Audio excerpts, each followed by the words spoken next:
आज हम लेकर आए हैं एक ऐसी कहानी जो आपके रोंगटे खड़े कर देगी। अगर खेलते खेलते जिंदगी और मौत का सवाल बन जाए तो आप क्या करेंगे, जानने के लिए वीडियो को आखिर तक देखिए। लेकिन उससे पहले लाइक, कमेंट और सब्सक्राइब करना ना भूलें। चलिए शुरू करते हैं। निकट भविष्य में 8 गेमर्स को रहस्यमय संदेश मिलते हैं जिसमें उन्हें द कॉल अप नामक एक नए गेम में भाग लेने के लिए आमंत्रित किया जाता है, जिसमें $100,000 का पुरस्कार देने का वादा किया जाता है।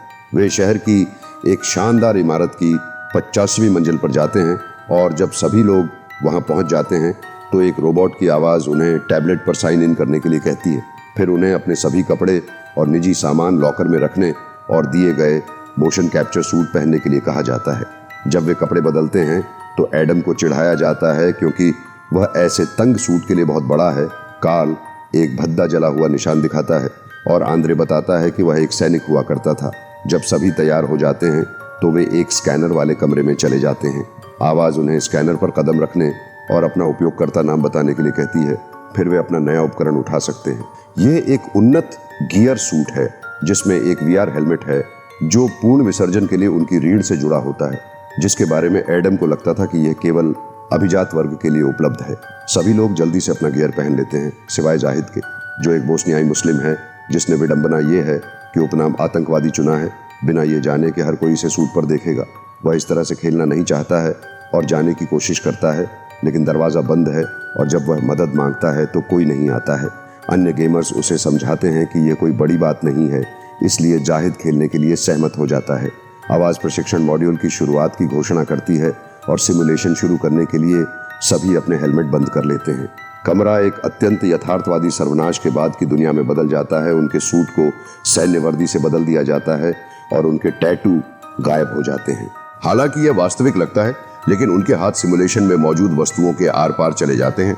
उस समय सार्जेंट प्रकट होता है और उनके साथ नए निजी लोगों की तरह व्यवहार करना शुरू कर देता है।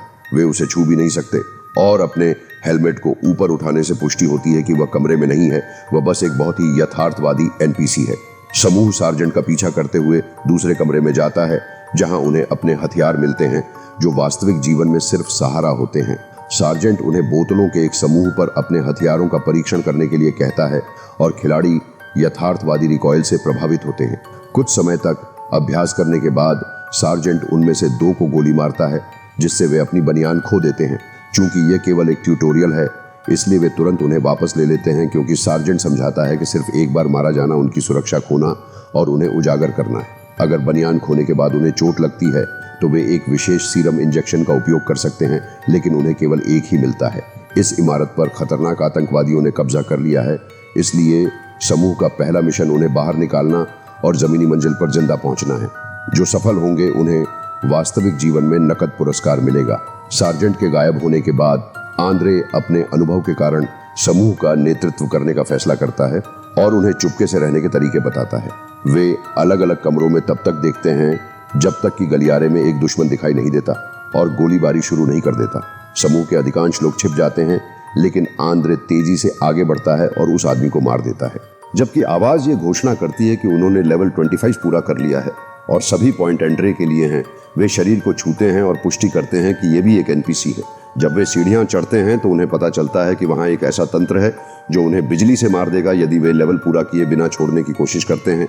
समूह लेवल 24 में प्रवेश करता है और अधिक उन्नत हथियार पाता है, इसलिए एंड्रे उन्हें उनका उपयोग करना सिखाता है। वे मुख्य कमरे में चले जाते हैं और मार्को पहले दुश्मन को मार देता है जो दिखाई देता है। आत्मविश्वास प्राप्त करते हुए अधिकांश खिलाड़ी सभी आतंकवादियों को मार गिराते हुए इधर उधर भागने लगते हैं और कवर के लिए यादृच्छिक वस्तुओं का उपयोग करते हैं। एडम एक भी गोली मारे बिना अपनी सभी गोलियां बर्बाद कर देता है, इसलिए एंड्रे उस आदमी को गोली मारने के लिए बीच में आता है और बदले में उसे भी गोली लग जाती है, जिससे वह अपनी बनियान खो देता है। इस बीच टेलर को घबराहट का दौरा पड़ रहा है। यह पता चलता है कि उसके एक दोस्त को निमंत्रण मिला था और वह उसकी जगह पर आई थी, लेकिन वह खेल की वास्तविकता को संभाल नहीं पा रही थी। शैली उसे दिलासा देने की कोशिश करती है और उसे याद दिलाती है कि यह सिर्फ एक खेल है, लेकिन जब किसी को गोली मारने की बारी उसकी आती है तो वह ऐसा नहीं कर पाती। लड़कियों के पास आने वाले आतंकवादी को कार्ल ने मार गिराया, जिसे फिर गोली लगी और उसकी जैकेट भी चली गई। कार्ल आत्मसमर्पण करने की कोशिश करता है, लेकिन दुश्मन उसे फिर से गोली मार देता है, इसलिए शैली उस लड़के को मारने के लिए बाहर भागती है। कार्ल और शैली दोनों अपने हेलमेट खोलते हैं और वास्तविक जीवन में भी कार्ल असहनीय दर्द महसूस कर सकता है। वे खेल में वापस आते हैं और आंद्रे काल को तुरंत ठीक करने के लिए सीरम का इंजेक्शन लगाता है। आघातग्रस्त काल वास्तविक जीवन में उल्टी करने के लिए फिर से अपना हेलमेट खोलता है और कहता है कि यह कोई खेल नहीं हो सकता। इसके बाद पूरा समूह आराम करने के लिए अपने हेलमेट खोलता है। जब एडम को नए हथियार मिलते हैं तो काल बताता है कि उसे असली झटके महसूस हुए और उसे लगता है कि यह कोई रियलिटी टीवी शो होगा। जाहिद घबरा जाता है और अपना सूट उतारने की कोशिश करता है लेकिन नहीं उतार पाता, इसलिए मार्को सोचता है कि यह एक परीक्षा है।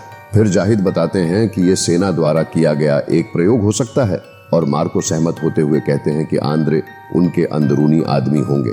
बहस शुरू होती है और स्थिति तनावपूर्ण हो जाती है, इसलिए आंद्रे शांत होने के लिए बाथरूम में चले जाते हैं। खिलाड़ियों को एहसास नहीं होता कि खेल अभी भी चल रहा है और जिन आतंकवादियों को उन्होंने मारा है वे फिर से जीवित हो जाते हैं। उनमें से एक आंद्रे को बाथरूम में घेर लेता है और गोली लगने से पहले वह सिर्फ अपना हेलमेट बंद कर पाता है। वह खुद को ठीक करना चाहता है लेकिन वह पहले ही काल पर सीरम का इस्तेमाल कर चुका है। बाकी लोग शोर सुनते हैं और अपने हेलमेट भी बंद कर लेते हैं, लेकिन एडवर्ड को तुरंत गोली लग जाती है। समूह छिपने के लिए भागता है और टेलर सीढ़ियों से जाने की कोशिश करती है, लेकिन अभी लेवल पूरा नहीं हुआ है, इसलिए वह रुक जाती है। जल्द ही आतंकवादी गोलीबारी शुरू कर देते हैं और टीम अपना बचाव करने की पूरी कोशिश करती है। एडवर्ड सीरम से खुद को ठीक करता है, जबकि आंद्रे उसके खून से लथपथ शरीर को गलियारों से घसीटता है। जब एडम ग्रेनेड फेंकता है तो वह सभी बचे हुए दुश्मनों को मार देता है और लेवल खत्म हो जाता है और एडम हाई स्कोर हासिल कर लेता है। गोलियों की आवाज के बिना टीम आखिरकार आंद्रे को मदद मांगते हुए सुन पाती है। उस समय आंद्रे अपना हेलमेट खोलता है और एक टाइमर की आवाज सुनता है, इससे पहले कि उसके मस्तिष्क में बिजली का झटका लगे, जिससे वह कई मिनट तक ऐंठन महसूस करता है। जब तक दूसरे उसे ढूंढते हैं तब तक आंद्रे पहले ही मर चुका होता है। शैली सीपीआर करने की कोशिश करती है लेकिन कोई फायदा नहीं होता। आवाज बताती है कि वे अगले लेवल पर जा सकते हैं, लेकिन समूह अब और खेलना नहीं चाहता। वे जमीन पर कुछ खून देखते हैं और समझते हैं कि हेलमेट ने आंद्रे को मार दिया है, इसलिए वे उसे उतारने की कोशिश करते हैं, लेकिन यह असंभव है। जाहिद घबरा जाता है और एक अग्निशामक यंत्र पकड़ लेता है और एक परीक्षण में मदद मांगता है। कार्ल स्वेच्छा से आगे आता है और जाहिद को 2 बार अग्निशामक यंत्र से मारता है, लेकिन हेलमेट फिर भी नहीं उतरता। उस समय उन्हें सार्जेंट द्वारा खेल में बुलाया जाता है, जो नियमों को तोड़ने के लिए जाहिद को दंडित करने के लिए कार्ल के ठीक बीच से गुजरता है और फिर उसे कई बार लात मारता है। चूंकि सार्जेंट उन्हें नहीं खेलने के लिए दंड के बारे में चेतावनी देता है, इसीलिए समूह के पास आगे बढ़ने के अलावा कोई विकल्प नहीं है। वे बिना किसी परेशानी के कई स्तरों से गुजरते हैं, हालांकि प्रत्येक मंजिल पर उन्हें नए हथियारों का उपयोग करना और नए गेम मैकेनिक्स से निपटना सीखना होगा। गैस रिसाव वाले कमरे में वे आग्नेय अस्त्रों का उपयोग नहीं कर सकते हैं और इसके बजाय उन्हें हाथ से हाथ मिलाने के लिए चाकू का उपयोग करना पड़ता है। किसी को आमने सामने मारना टेलर की चिंता को और भी बदतर बना देता है और शैली उससे वादा करती है कि वह उसे वहां से निकाल लेगी। जैसे जैसे वे नीचे जाते हैं, टीम के अधिकांश लोग अपनी बनियान खो देते हैं। एक गंभीर गोलीबारी के दौरान काल और एडम दोनों को गोली लग जाती है, इसलिए शैली और मार्को उनके सीरम से उनकी मदद करते हैं। कुछ घंटों बाद समूह एक ब्रेक लेता है और पाता है कि वास्तविक जीवन में रात हो चुकी है। खेल में थक जाने के कारण वे खिड़कियों पर मारने के लिए विभिन्न वस्तुओं का उपयोग करते हैं और जाहिद एक गाड़ी का उपयोग करके कांच को तोड़ने में कामयाब हो जाता है। उस समय सार्जेंट फिर से प्रकट होता है और पिछली बार की तुलना में बहुत अधिक ताकत से जाहिद को पीटना शुरू कर देता है। जाहिद सीढ़ियों से भागने की कोशिश करता है, लेकिन सार्जेंट उसे नीचे गिरा देता है और गिरने से जाहिद का एक पैर टूट जाता है। जाने से पहले सार्जेंट घोषणा करता है कि अगला व्यक्ति जो भागने की कोशिश करेगा उसे मार दिया जाएगा।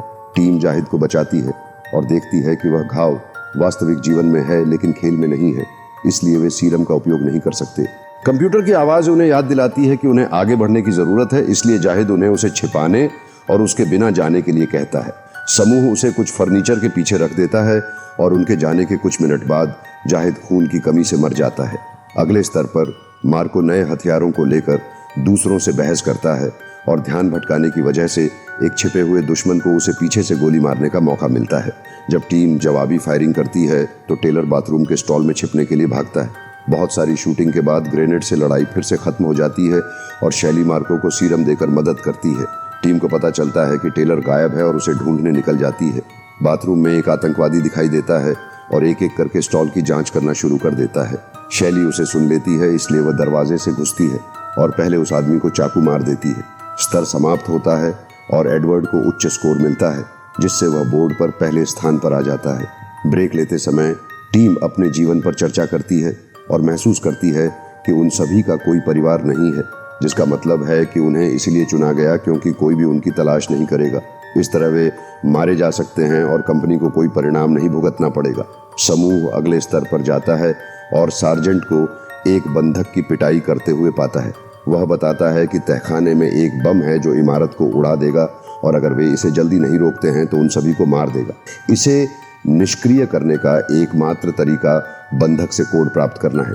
चूंकि वह व्यक्ति वोल्टेज ट्रांसमीटर से जुड़ा हुआ है, इसलिए एडवर्ड बिना किसी दया के उसे बिजली से मारना शुरू कर देता है। अपनी जान की भीख मांगने के बाद भी कोई फायदा नहीं होने पर आतंकवादी एक शब्द कहता है और एडम इसे कंप्यूटर पर लिख देता है। हालांकि यह वास्तव में बम को सक्रिय करता है और विस्फोट होने से पहले इसे मैन्युअल रूप से ओवरराइड करने के लिए केवल 30 मिनट होते हैं। जब सार्जेंट चला जाता है तो बंधक उन पर हंसता है और टेलर उसे मार देता है। क्रोधित मार्को इसके लिए एडम को दोषी ठहराता है और उसे मुक्का मारने की कोशिश करता है, लेकिन उसका हाथ हेलमेट पर चोटिल हो जाता है, इसलिए वह उसके वास्तविक चेहरे पर मुक्का मारने के लिए इसे खोलता है। जब टेलर उसे रोकने की कोशिश करती है तो वह भी घायल हो जाती है। उस समय सार्जेंट की चिल्लाने वाली आवाज सुनी जा सकती है कि वह लिफ्ट का दरवाजा खुला रखे हुए है। टीम अंदर जाने के लिए दौड़ती है और लिफ्ट नीचे जाने लगती है, लेकिन अचानक रुक जाती है। दरवाजे पूरी तरह से नहीं खुलते, इसलिए मार्को सभी के बाहर आने के लिए पर्याप्त जगह बनाने के लिए खींचता है। हालांकि जब एडम बाहर निकलने की कोशिश करता है तो मार्को उसे सजा के तौर पर रोक देता है और वे दोनों अंदर ही फंस जाते हैं। लिफ्ट उन्हें तीसरी मंजिल पर ले जाती है और उनके बाहर आने के बाद बंद हो जाती है।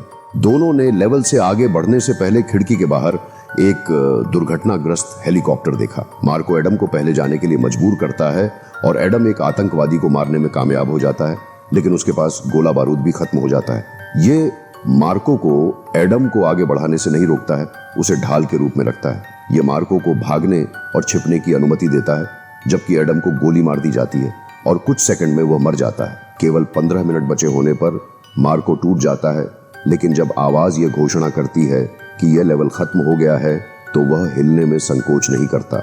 इस बीच चौथी मंजिल पर टीम के बाकी सदस्यों को कुछ हथियार मिलते हैं और वे इलाके की तलाशी शुरू कर देते हैं। अचानक एक आतंकवादी एक स्मोक ग्रेनेड फेंकता है और कार्ल को पीछे हटना पड़ता है क्योंकि उसे घबराहट का दौरा पड़ता है। शैली उसे देखने के लिए दौड़ती है और कार्ल बताता है कि उसने अपनी प्रेमिका को आग के दौरान खो दिया, जिससे उसे निशान मिला। वह उसे न बचाने के लिए खुद को दोषी मानता है और अब धुआं उसके लिए ट्रिगर है। कुछ शब्दों के साथ शैली उसे शांत करती है और उसे आगे बढ़ने के लिए मनाती है। टीम विभिन्न स्तरों से गुजरना जारी रखती है और लगभग बिना गोला बारूद के पहली मंजिल पर पहुंच जाती है, जबकि अन्य लोग आतंकवादियों से लड़ते रहते हैं। टेलर इलाके की तलाशी लेती है और उसे कुछ सीरम मिलता है। अचानक मार्को उसके पीछे आता है और इंजेक्शन मांगता है, लेकिन टेलर मना कर देती है, इसलिए मार्को उसे गोली मारकर मार देता है। जब कार्ल टेलर की तलाश में आता है तो मार्को दिखावा करता है कि उस पर हमला हो रहा है और उसे अनदेखा कर देता है। कार्ल को टेलर का शव मिलता है और घबराकर वह देखता है कि उसने मार्को का यूजर नेम अपने खून से लिखा है। क्रोधित कार्ल अपना हेलमेट खोलता है और मार्को पर हमला करता है, कुछ लात मारता है और फिर उसका गला घोंटने की कोशिश करता है। हालांकि मार्को कार्ल को दीवार से टकराता है और उसे नीचे गिराकर तब तक मारता है जब तक वे अलग नहीं हो जाते। कार्ल जवाबी कार्रवाई करते हुए मार्को पर आग बुझाने वाले यंत्र से हमला करता है, लेकिन मार्को उसे लात मारकर गिरा के देता है। जब मार्को कार्ल को गोली मारने के लिए तैयार होता है तो सार्जेंट आता है और उसे पीटना शुरू कर देता है। कुछ घूंसे मारने के बाद सार्जेंट मार्को की गर्दन पकड़ लेता है और तब तक उसका गला घोंटता रहता है जब तक कि वह मर नहीं जाता। शवों को खोजने के बाद बचे हुए 3 खिलाड़ी केवल 7 मिनट बचे होने पर नीचे की ओर बढ़ना शुरू करते हैं। जब वे बेसमेंट में पहुंचते हैं तो आवाज कहती है कि यह अंतिम स्तर है। तीनों नए हथियार पकड़ते हैं और फर्श की तलाशी लेते हैं। रास्ते में मिलने वाले आतंकवादियों को मार देते हैं। जब भी कोई रास्ता दिखाई देता है वे बम की ओर बढ़ने की कोशिश करते हैं, लेकिन दुश्मन बस आते रहते हैं। कार्ल ग्रेनेड फेंकता है और लड़ाई खत्म करता है, इसलिए अब वे तेजी से आगे बढ़ सकते हैं। हालांकि एक आश्चर्यजनक आतंकवादी एक वैन में आता है और जल्दी से कार्ल को गोली मार देता है, जबकि शैली और एडवर्ड छिपने के लिए भागते हैं।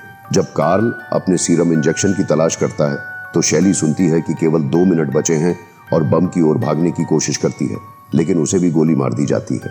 कार्ल को फिर से गोली लगती है क्योंकि वह उसकी ओर बढ़ता है और उसकी जगह उसे ठीक कर देता है। वह उसे मरने से पहले जीतने के लिए कहता है। फिर एडवर्ड आखिरी दुश्मन को मारने के लिए बजूका का इस्तेमाल करता है और बम को रोकने के लिए बस 1 सेकंड बचा रहता है।